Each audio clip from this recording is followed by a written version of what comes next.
Hello and welcome to the Cop Table podcast, where tonight we are previewing the Tottenham versus Liverpool game this coming weekend. Joining me once again on the show is Jay Riley. You can get Jay on the Radio City Fan Friday talk show at the Cop HQ on Twitter and with us on the Cop Table.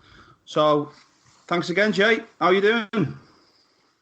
Hello, Peter. Yeah, obviously flying still, aren't we? Everton is rosy at the moment, isn't it, in the Liverpool garden? And fantastic winning the FA Cup game with our kids against Everton's full first team. So, things can't be better at the moment for Liverpool. We're flying, aren't we? And looking forward to getting back to the Premier League action now at the weekend away to Spurs. Yeah, and we'll come to them issues shortly, the Everton and the Spurs game. But first of all, we're going to look back at our last Premier League game against Sheffield United when we've come away with a 2-0 victory.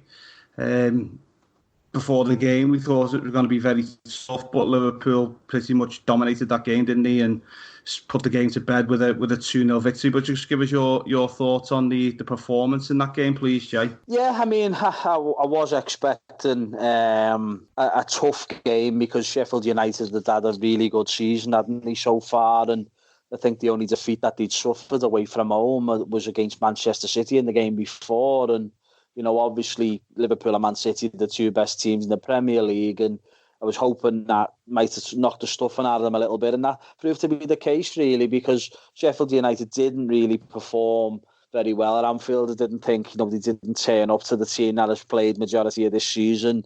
I thought they were quite poor, to be honest, on the night, and I think it was a game too far for them. And, the games over Christmas, the Christmas period, they come thick and fast. And I think we've seen with a lot of teams that there's normally the one game where they suffer with the fatigue factor, and I think that was the game for Sheffield United and Liverpool. Thankfully we were in cruise control. We never really got out of second gear, just totally dominated the game, and like a training session for us, really. It was just what the doctor ordered after a really difficult period for us, travelling to Qatar for the World Club Cup and, all that, the travelling involved there, coming back then to play Leicester on Boxing Day in a high-intensity game, or so we thought, and give them a hide. And I think the game where Liverpool really struggled was against Wolves at home, and we won 1-0, a narrow victory when Wolves came on strong as well in the second half and arguably deserved the point, but thankfully we got all three. And that was the game that we struggled in. But I think this game for Sheffield United was the one really for them where they were passengers in the game, weren't they? And it was great for Liverpool because we could just, as I say, a bit of a training session for Liverpool, and the early goal helped, of course it did. Mo Salah getting off the mark early on put us 1-0 up, and in truth it could have been 2 or 3-0 by half time. And in the second half, Liverpool got that all important second goal really to kill the game, and fantastic ball by Mo Salah, and Sadio Mane. Mane's been fantastic for Liverpool all season, hasn't he? And he got the second goal and put the icing on the cake, really. And the game was pretty much over. And that's what we wanted, really, going into when you analyse the league table now. We're 13 points clear of Leicester, 14 points clear of Man City, and we've still got that game in hand as well. And it's just what we wanted, really. We're looking at the weekend moving forward. We had an FA Cup tie against Everton, and we weren't sure what type of team Klopp would put out. We knew there'd be a few changes, and he would have rotated the squad a little bit, but I don't think we could have envisaged them playing the amount of kids that he did play. And now what you've got to look at is Liverpool have, since that Sheffield United game in the Premier League, Liverpool have had it's going to be a 9-day gap really for this Tottenham game. So they're well and truly rested up, and it's just what the doctor ordered, really, because quite a few of them did look like they could have done with a rest, and we managed to get that at the weekend in the FA Cup because they didn't feature against Everton, and Liverpool still got through that game as well. So, it's worked out perfectly for Liverpool, and, we've had a nice little break before this Spurs game now. Yeah, and then, like you say, we moved on to the derby game, the FA Cup on Sunday, and surprisingly for some, not for others, that Jurgen chose to go with a team very inexperienced lineup. Apart from Joe Gomez and James Milner, the outfield players, obviously we had Adrian in goal, but a lot of young lads in there, one or two making the first team debuts, the likes of Harvey Elliott from the start, should I say, Nathaniel Phillips, Curtis Jones. So just give us your thoughts on the performance against Everton and the performances of the likes of them three lads I've just mentioned, plus the debut of Minamino. What did you make of them, please, Jay? Well, yeah, I mean, going into the game against Everton, you were thinking, what's going to happen here? Because, man, you know, when you think about Everton, they hadn't won at Anfield for 20 years, didn't won a derby game for 10 years, and you were thinking this is their best opportunity now to get one over on Liverpool. This competition obviously meant a lot to them and not really a lot to Liverpool, because it's all about the Premier League this season for Liverpool, and of course the Champions League as well. So Liverpool have got bigger fish to fry, haven't they, so to speak, and Everton, all their eggs were in the basket, really, because they're not going to get relegated. They're not going to challenge for the European place, so they're just, you know, a mid-table team, really, aren't they, seeing how it goes under Ancelotti, you know, obviously the new manager there, and you just thought this is their time now, because they were obviously going to go full strength. They want to try and have a go in the FA Cup to try and win a trophy, because it's been such a long time, 25 years, and I just think it's psychological, whatever, now at Anfield, because I thought they were a shambles. I mean, in the first half, when you seen Liverpool's team sheet, you just thought, you know what, all we can ask for here is the best thing out of it is the main team, the main 11 players, or the main sort of 14, 15 players in your squads are all going to be rested up for the game against Tottenham, the next Premier League game. And what will be. You know, you're hoping that the young kids would give a good account of themselves. You know, the likes of Harvey Elliott, Curtis Jones, Nat Phillips at the back, Nico Williams at right back. You know, all we were hoping for was just give a good account of yourselves, and what will be. And if you lose the game, then fair enough. You know, let them have their moments, let them have their day. And to be fair, I just thought Liverpool, even in the first half, when Everton had the chances that they did, Adrian done really well. I mean, the efforts that I think there was 3 saves he made, and they were all pretty much at him, but it was his positional sense was absolutely spot on. Credit to him for that. But other than that, I thought Liverpool played all the football, really, and Everton is just absolutely shocking team. And you got Schneiderlin and Sigurdsson in the middle of the park. There's just no legs there at all. Both of them are finished. And Liverpool were able to control large parts of the game, I thought, in the first half. Even when Everton did have their opportunities, I thought Chiravella and Lallana were absolutely outstanding in the middle of the park. And then, obviously, they never took their chances. Liverpool come more into the game in the sense that started creating our own opportunities. And Minamino went close with a header. It just missed the header. And then Origi had a great chance, didn't he? It was a good save by Pickford, but obviously replays shown that it was offside in the build-up anyway, so it wouldn't have stood. But Liverpool started to create opportunities themselves towards the end of the first half. And in the second half, Liverpool just totally controlled the game, totally dominant. Everton didn't even have a shot on target. And I think when I've just said there before about teams where the Christmas period, there was one game that got pretty much every single team. Liverpool's game was against Wolves. Sheffield United's game was against us. I think that was the game that got Everton, because in the second half they were absolutely. It was a scandalous performance, really. That was their first choice team, full strength team, and Liverpool were by far and away the better team. And I worked it out. Liverpool basically had 15 players missing for that game on Sunday against Everton. We had 7 players that we rested. We had 5 players that were injured, and we had 3 players on the bench, and only one of them came on, which was Oxlade-Chamberlain. Henderson and Mane didn't even get off the bench. So when you analyse it, Liverpool, 14 players that you would associate being in Liverpool's normal matchday squad for a Premier League game or a Champions League game didn't feature in that game against Everton, and we still beat them. And it was thoroughly deserved as well, to be honest with you. We had more possession, we had more shots at goal, we had more corners than them. Liverpool control that game against their first team. Absolutely outstanding by some of the young kids. I mean, it didn't help with Milner going off injured early on, but I thought Larouci come on and was outstanding at left back. But Nico Williams was brilliant at right back. As I said before, Chiravella in the middle of the park was outstanding as well. Obviously, Harvey Elliott, 16 years of age. And I've been having these debates with Evertonians for the last 18 months or so about Luca Dean. And they say to me, he's world class and he should have been given his chance at Barcelona. He's better than Andy Robertson. He's this, he's that. Look at the stats and blah, blah, blah. And I just think he's absolutely horrendous. I think he's got a decent left foot. I think he's not bad with set pieces. He's decent going forwards. But the lad can't defend to save his life. I've seen him at Anfield now 3 times. And every single time defensively he's been a shambles. And another time I seen him was when they played in the FA Cup last season against Millwall and he got beat 3-2. He was at fault for every single goal that Millwall scored. He's terrible. It's absolutely embarrassing that Evertonians can even put up an argument with you about it. And there we have it, a 16-year-old kid, Harvey Elliott, for me, at times, giving a run around and he ended up picking up a booking as well. So, that shows you how well Harvey Elliott performed. And at times he was quiet, but we've got to realise this is a 16-year-old boy. And the swagger that he played with at times in that game, for me, he's a player. And then obviously I'll leave the last one, the best to last, shall we say, the local lad from Toxteth Terra number 2, after Robbie Fowler, Curtis Jones. I mean, I seen his interview after the match and he said that he felt under the weather. He wasn't too good. He was a bit fluey. But he didn't say nothing to Jurgen Klopp because he wanted to play. He'd been waiting for this moment for a long time. And what a performance. Yeah. I mean, he's another one, 18 years of age. He looks like a man already.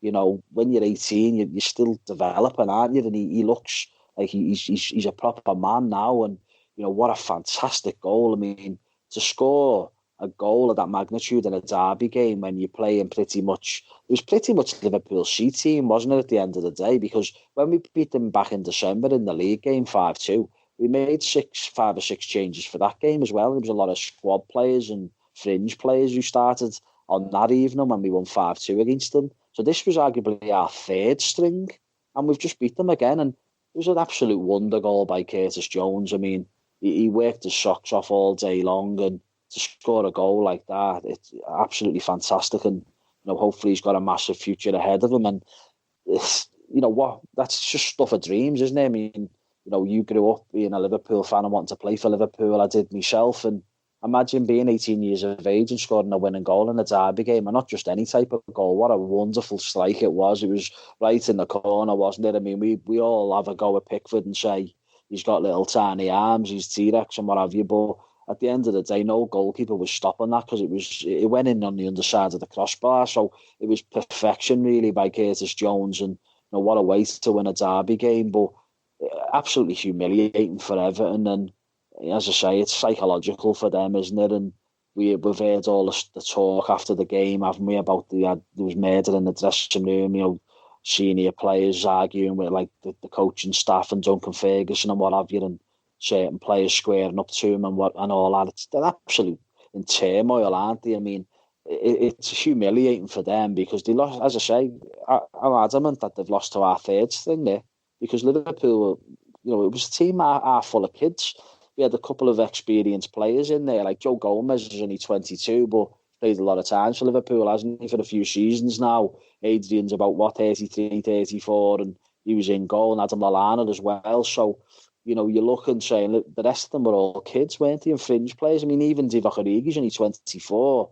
I mean, absolutely fantastic for the kids to win that. And, the reward now is a 4th round trip to either Bristol City or Shrewsbury. And there's no reason whatsoever for majority of them players who played in that game against Everton that they won't get given their opportunity in the 4th round as well, because that FA Cup tie is sandwiched in between 2 important away Premier League games against Wolves and West Ham. So I'm pretty sure like majority of them players will go again, if you like, in the 4th round. And what a fantastic performance and result for Liverpool. Yeah, and during that game, Jay, we lost James Milner to an injury early on, and also there was a return to action for Alex Oxlade-Chamberlain in the run-up to the game. Didn't seem to be involved in many of the training sessions. So was you surprised to see him on the bench and then actually come onto the pitch later on and have an influence on the game?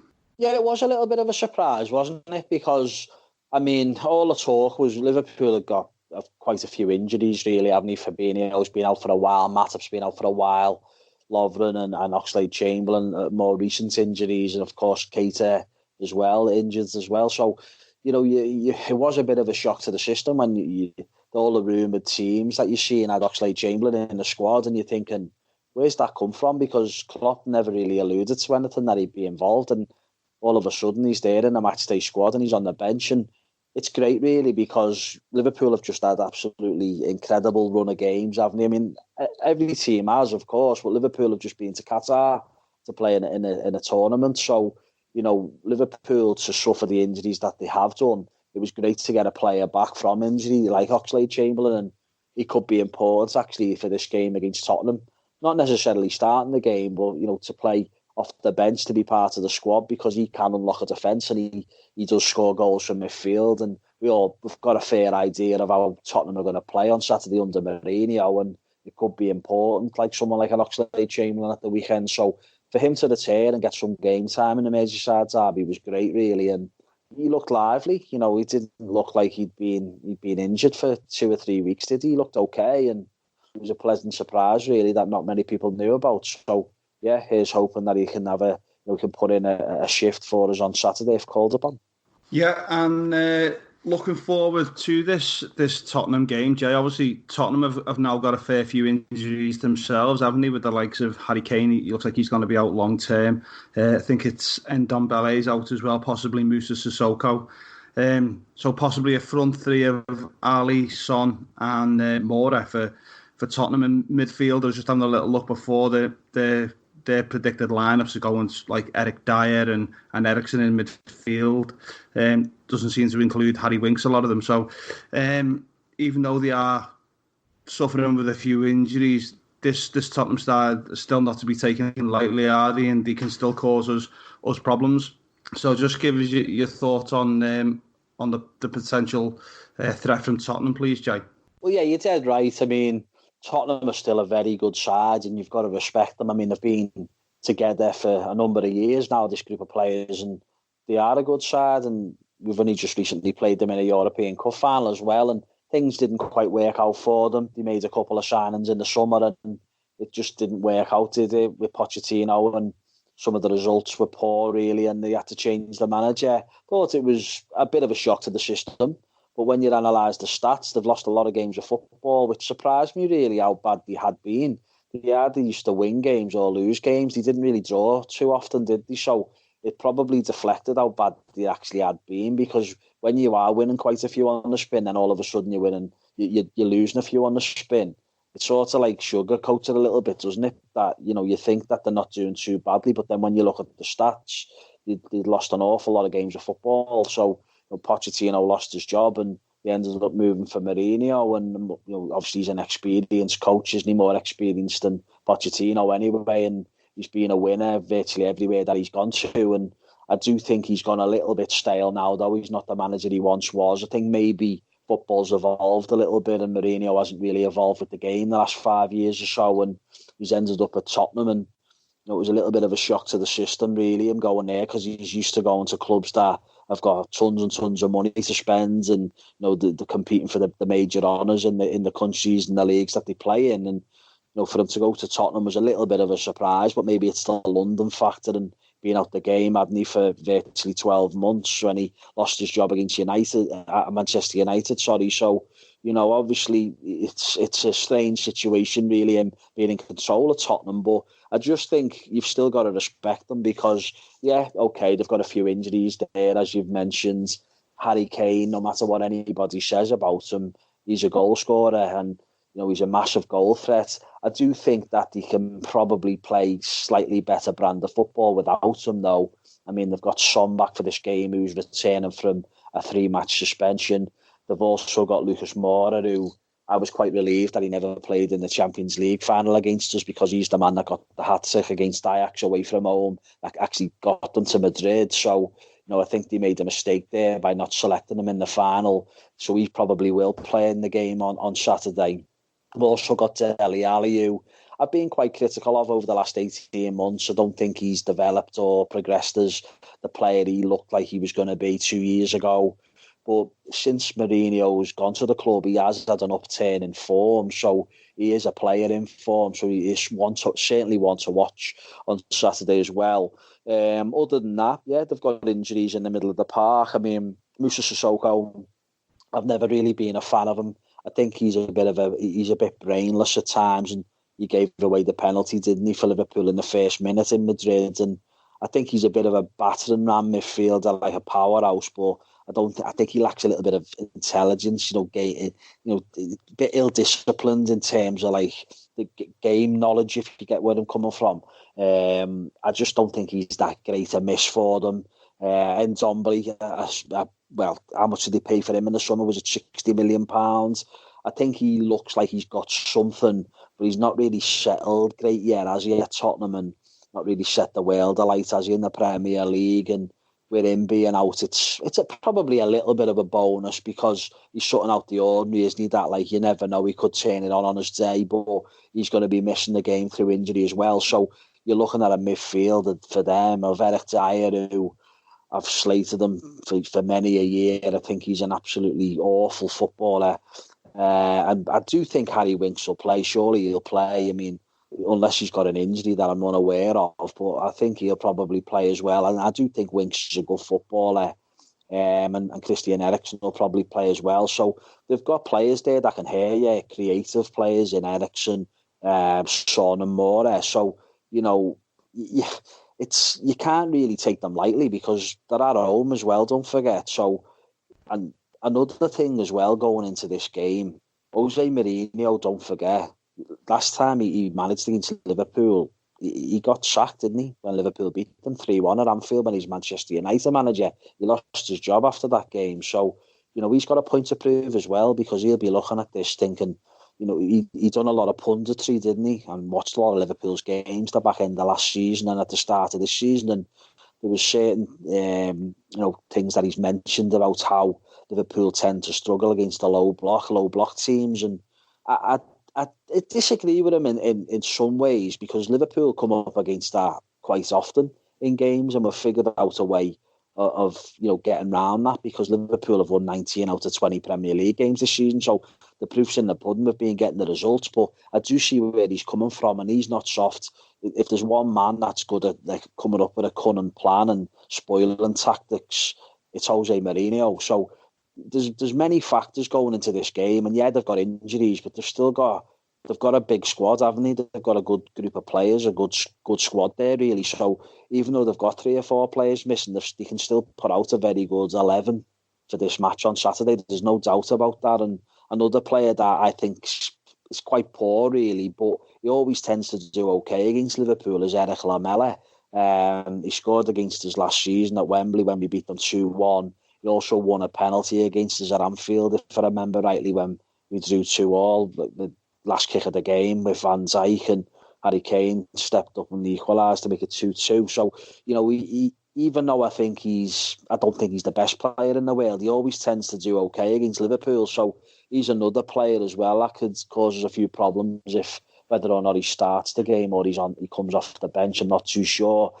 In defence, I think they've got. I think Aurier is terrible at right back. They should really have kept hold of Trippier.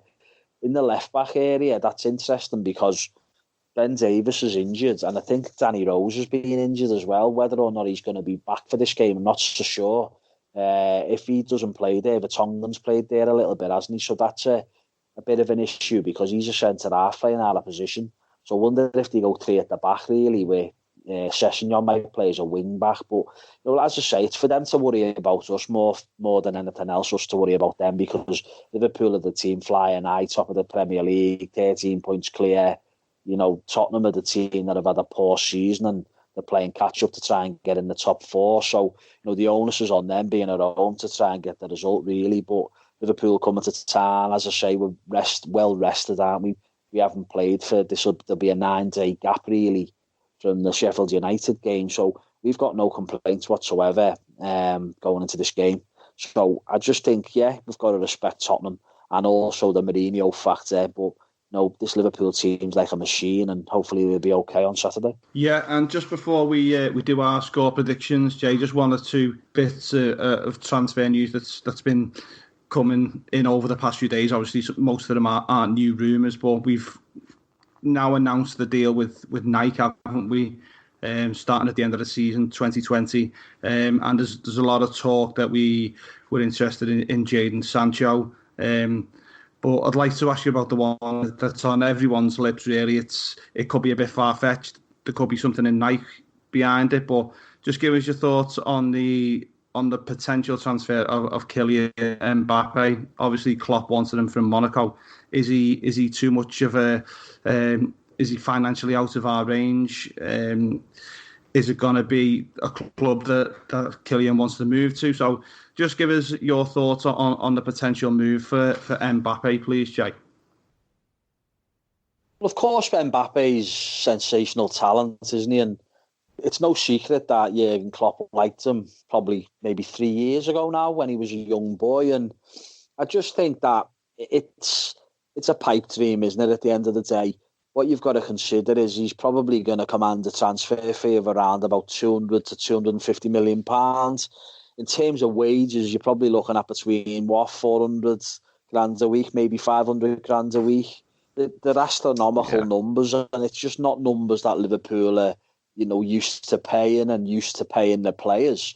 Liverpool's highest earner is Mo Salah on 200 grand a week, so Mbappe would be on double Mo Salah. I just don't think, just because Liverpool have got a new sponsorship deal with Nike, I don't think it automatically means we're going to be going to sign a player for 250 million and going to be offering them 400 grand a week. It's just a pipe dream, isn't it? And I think people need to get into the real world, really, because I think it's set in stone. This fella, Mbappe, he's probably going to be European Footballer of the Year a couple of times during his career because he is that good.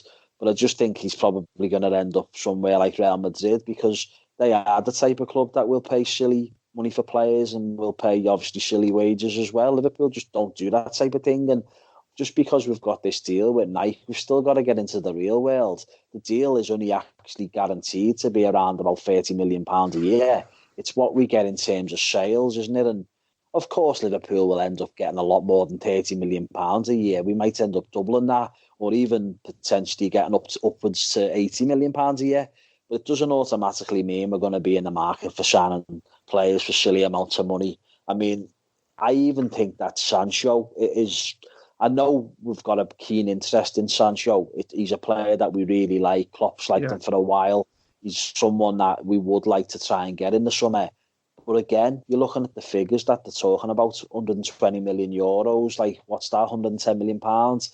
Even that, I'm not so sure. I mean, 100% Liverpool are interested in him. There's no doubts about that at all.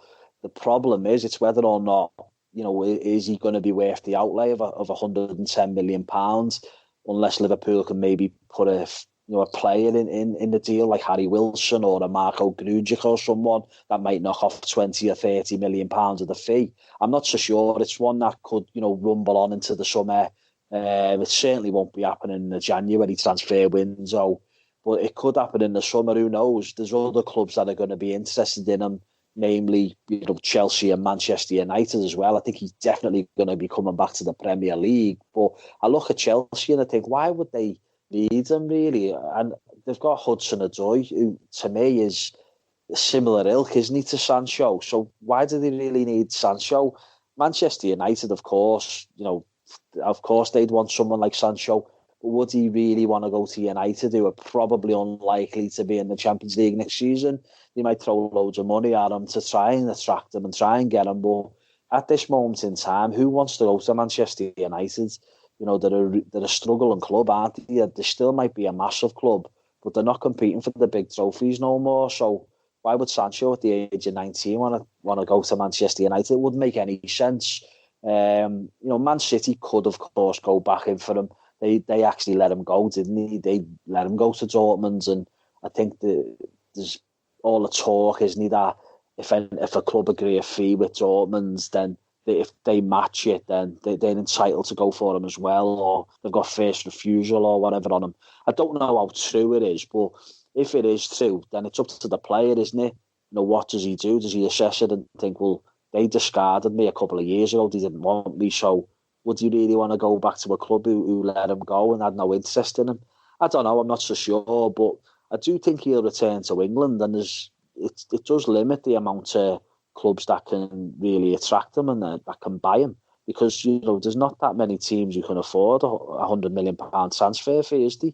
Let's get into the real world, and that's what I'm saying about this night deal. It might help us get him, but there's no guarantees of it because it's a lot of money. So we're just going to have to see what happens, really. And he's certainly a player that I would like. I mean, he's 19 years of age. If you spent £110 million on him, if you work it out, if he give you a decade of service, then it works out to 11 million a year, doesn't it? If he was going to stay until the age of 29, 30. So there's a number of ways of looking at it, but I just think if Liverpool were to sign him, you'd always have that thought in the back of your mind, don't you? Are we selling one of the front three for big money? Because when we got Van Dijk and when we got Alisson, we only really bought them, didn't we, with the sale money of Coutinho of £140 million? Because when you think about it, Van Dijk was 75 million and Alisson was 65 million. There's your 140 million. There's Coutinho money. But maybe things are different now when we get the night deal now all sorted and the finances that we get from that. Maybe Liverpool can spend £100 million on a player without having to sell. I don't really know, because when you think about it, we never signed anyone last summer, did we, of note? Never spent much money at all. I know we've spent 7.25 on Minamino, but it's pocket money, really, isn't it? Just got half of that back anyway by selling Allen to a Brazilian team. So Liverpool are fantastic, aren't they, at balancing the books? I mean, I seen the stat that was out, Jurgen Klopp's net spend, £70 million in 4 years, and he's transformed us into basically a mid-table team, which is what we were when he took over from Brendan Rodgers, and he's made us obviously champions of Europe, champions of the world, and flying high to the top of the Premier League, and most likely going to be Premier League champions of England this season. So, what a phenomenal job that he's done under the money restraints that he's had, because it is the money ball approach, isn't it? What FSG, the model, that the business model that they came with, the ideas and the blueprints of it, and when you think about it, it's been successful, hasn't it? Because we have won trophies now, we've come so close to win another trophies. We very nearly won the league another year. We very nearly won another European Cup as well. So you're happy with what you've got at this moment in time, but it could have been so different. We could have had a few more on in the trophy cabinet, couldn't we, really? And it's just great times at the moment, isn't it? And yeah, it's nice to be linked with these star names, but in terms of getting Mbappe, I think it's an absolute pipe dream, and people need to calm themselves down because it's highly unlikely to happen. Jadon Sancho's the one that potentially could happen, but like I say, it's up to the club and Klopp and Edwards whether or not they think £100 million outlay on a player is going to be worth it, because it's not really normally the Liverpool way, is it? But the only thing I will say is he's at a good age. He's 19. You can get loads of great service out of him. And it's certainly one to look out for in the summer. Yeah, cheers, Jay, for your insight there into the Sancho and the possibility of the Mbappe deals. But I'd like to ask you about this one, Jay. It's gone pretty much off the radar. I just seen something a little bit earlier on Twitter. It was part of another podcast that James Pearce had done. I think it's the Blood Red podcast with the Echo or something like that. But he mentioned that Jack Grealish would possibly be a player that Liverpool would be interested. So I've done a little bit of research on him, looking at his stats against other players, and it seems that, like, comparing him to James Maddison, for example, his goals and his assists and link-up play, tackles, everything was in Grealish's favour, which surprised me slightly. So is he a sort of player that you could imagine Liverpool being interested in the summer? I don't know. I mean, I think Grealish is a very good player, and I've thought it for a few years. I remember he played against Liverpool in the semi-final, the FA Cup at Wembley, and he ran the show, to be honest. I thought he was outstanding. And then he struggled a little bit, hasn't he, with injuries and form and probably attitude as well. Young boy, probably fame went to his head a little bit and become a little bit of got a bit of a reputation for being a big-time Charlie, really, didn't he? And I don't tend to like that type of character in a footballer, to tell you the truth. But, he seems to have knuckled down a little bit, and he got promoted with Villa, didn't he, last season? He sort of took his medicine, really, and stayed in the Championship when he probably could have got a move to another to a Premier League club and maybe a mid-table Premier League club. I think he knuckled Tottenham down. Was interested in him, wasn't he? That was a link last summer. Yeah, I think. Well, I'm talking about the season before that, even though, because obviously when you get promoted with your boyhood club, you're going to obviously give it a go with them, aren't you? And that's exactly what he's done. And I know Tottenham were linked with him in the summer, but I'm talking about the summer before. I think he was linked. I think he might have been linked to Tottenham that summer as well, actually, for around about 30 million. And then again this summer. That's the one I'm thinking of. I think, Yeah, Jay. Yeah, but I do think he's a very good footballer. There's no doubt in that, and he's the most foul player. I think I read that even more so than Wilfred Zaha. And I think he's very that's right. Yeah, clever in that was in the what stats he as well. Yeah, does. But he's very clever in the way he does it because he sort of like gets his body in front, and a lot of people dislike that because they look at it as though he's cheating really and he's diving and he's this, he's that. I think it shows his intelligence. He's a very good footballer, very got a good footballing brain, and yeah, he is an outstanding talent. There's absolutely no doubt about that. And if I had the choice between Grealish and Maddison, I would opt for Grealish all day long. I put a tweet out last night, actually, funnily enough, about when Leicester played Aston Villa. And I watched Maddison. I've watched him a few times in this season, and I do think he's a good player. There's no disputing that. But I think he's very, very greedy. And to me, in the past, Liverpool have scouted him and they deemed he wasn't quite good enough. And I agree with that because whenever I've watched him myself, there's just something not right about him. And to be honest, he doesn't really get much England recognition either, does he? I know Jack Grealish doesn't, but that's by the by. My own personal point of view is Maddison's been massively hyped and he's been linked with quite a number of the top clubs, and Manchester United seem the most obvious one. And some of the money that they're talking for him, like 80 million, 100 million, it's absolutely ridiculous. I wouldn't touch him with a barge pole for that type of money. When Liverpool played them on Boxing Night, he was horrific. He wasn't involved in the game at all. And even the game at Anfield, I thought he was anonymous in that game until he got a chance near the end and scored. And people are saying, yeah, he scored in that game. So what? It was poor goalkeeping, in my opinion, by Aidy. And I've said that on a number of other podcasts we've had in the past when we've previewed Leicester games and what have you. I just thought it was poor goalkeeping by Adrian. So what he scored at Anfield, to me, I don't think he's as good as what people make him out to be. And I do think out of the two, Grealish, for me, is the better player, a lot better player in my opinion. But I'd be a little bit surprised if Liverpool went for him, just purely because I'm not sure about his attitude. And I think Klopp's really big on that, isn't he? And that's probably why some people are questioning whether Sancho would be the answer as well, because people question his attitude a little bit also, don't they? And as I say, I'm not into these big-time Charlie type of characters, and I think Grealish comes across that way, doesn't he, a little bit? So, I don't know, let's see what happens, but I can't see it myself. But if Liverpool were to dip in the market for him, I wouldn't say no to it, because it's quite clear that he's a fantastic footballer, very intelligent, you know what I mean? But, for me, I just think I'd rather have something better, if you get where I'm coming from. But by all, as I say, I do think he's a very good footballer, Jack Grealish. There's no doubt about that. Okay, cheers, Jay.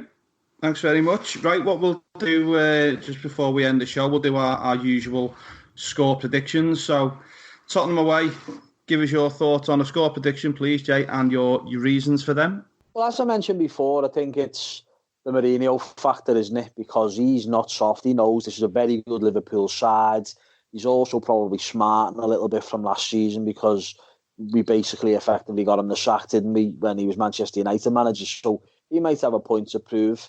He tries to be this tactician, and really a lot of the time it's just parking the bus really with his tactics. But they have got players that can hurt us, as I said before when I was talking about Tottenham's players and the dangers that they possess in the ranks. And I just think it could be tough. I mean, if Liverpool had played obviously a full strength team against Everton in the FA Cup game, I'm probably thinking to myself that this is a really difficult game. We could drop points here. But I just think when you analyse the fact that this is the first time for a long time that this group of players have been able to have a long break, if you like. 9 days is quite a big gap, isn't it, when you think about it? And they should be tip-top going into this game, and taking on board the fact that Spurs have got a few injuries as well. And not just the Kane injury, because I think they're covered there with the dangers with Son and Moura and Dele Alli and Eriksen. I just think it's more midfield where, it's quite weak really, isn't it? I mean, you go back to the throwback to the Tottenham team of a few years ago. Dembele used to always play well against Liverpool. He used to run the show. And obviously, he's not there no more. And I think Eric Dyer is a very poor player. It'd be interesting to see whether or not they throw Wanyama in the midfield, because he's quite combative, isn't he? And, I'm sure Mourinho will have something up his sleeve, but this Liverpool team's just in unbelievable form. And I think it was Trent Alexander-Arnold who said, like, Liverpool, basically, if we don't win a game of football, they're all fuming in the dressing room after it. I think it was the Napoli game when we drew at Napoli. Like, at the end of the day, Napoli had a good side, but the players were furious that they ended up drawing that game. In the league, like, we've obviously only drawn with Manchester United, so, that was months ago now. So, when it comes to stuff like that, that's a different kettle of fish, isn't it? But you've seen how many times this season Liverpool scored, like, late goals, late winners. And that's the thing, the mentality monsters and mentality giants is what Jurgen Klopp always calls them. And that's it's true, isn't it? Because they are. I mean, even like games this season and recent times as well, like the Wolves game not so long ago, the game against Watford where we left it late to get the second killer goal, the game against Brighton when we were 2-1 up late on in the game, down to 10 men. They dig in and they've got that siege mentality, and it's just, they want this title so much. They want this league title just as much as us, the fans, want it. And that's great, because we know they're going 100% every single game. They're not going to let us down. It's not going to be for the want of trying anyway. So going into this game now, there's no excuses at all. We can't complain about the preparation because there's a 9-day gap. So to me, that makes Liverpool favourites for the game. We probably were anyway, but it makes us even more favourites now because they've had to play basically a full-strength team in the FA Cup against Middlesbrough. The only thing I will say, though, is obviously I've touched on it there a few times already, is the Mourinho factor, because he'd love nothing better to get one over on Liverpool, and he thinks he's got this, the blueprint on how to stop Liverpool, where all his punditry suggested he knows a way to stop Liverpool and to stifle us. And as I say, he is the best man for it in terms of parking the bus. So it's going to be very interesting to see how the game develops. I mean, I think we need an early goal, and if we get an early goal, I think we win the game comfortably. It just depends on how the game develops in the first half, really, for me. But if anything, even if we don't get an early goal, as we've seen time and time again in games, you just got to be patient and a goal will come. And hopefully that'll be the case. And I've toyed with the idea of potentially, like, we could drop points in this game. But I just think every single game we go into, we're so confident that we're going to get the job done, we're going to get the victory, we're going to get the 3 points. And I just can't see it being any different in this game on Saturday. I really can't.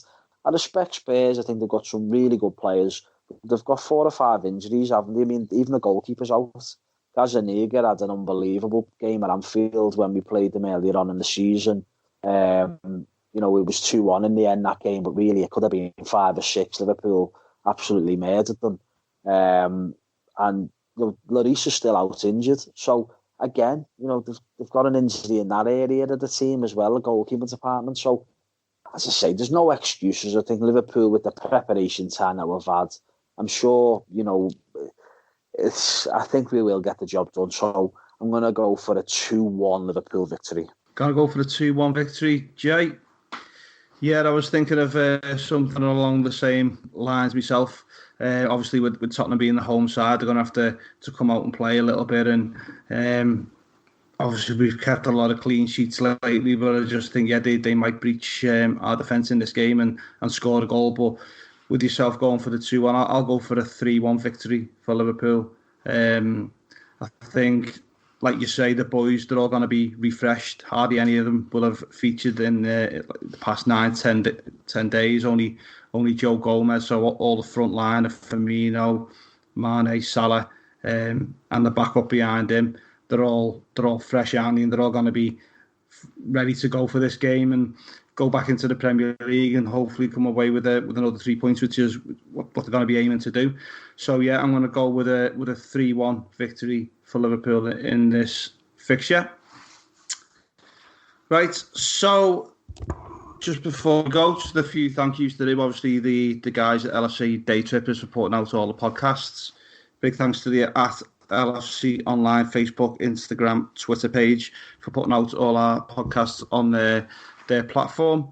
Don't forget to keep up to date with the No More Knives campaign. Paul Bentley, Lee Butler and all them, they've got a lot of things going on again this year. It's going to be a big year for them, and hopefully they can start making some moves in that area.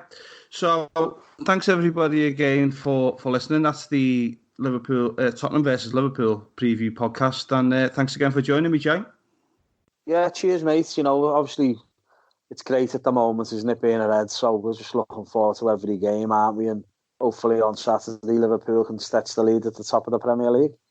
Yeah, spot on. Fingers crossed. Right, so yeah, thanks everybody for listening to our Tottenham Liverpool preview podcast. We'll be back next week with our Liverpool versus Manchester United preview podcast, isn't it? It's a big one, so we'll try and get a guest on to join us from the Manchester United side next week. So thanks everybody again for listening, and speak to you all very soon. Goodbye.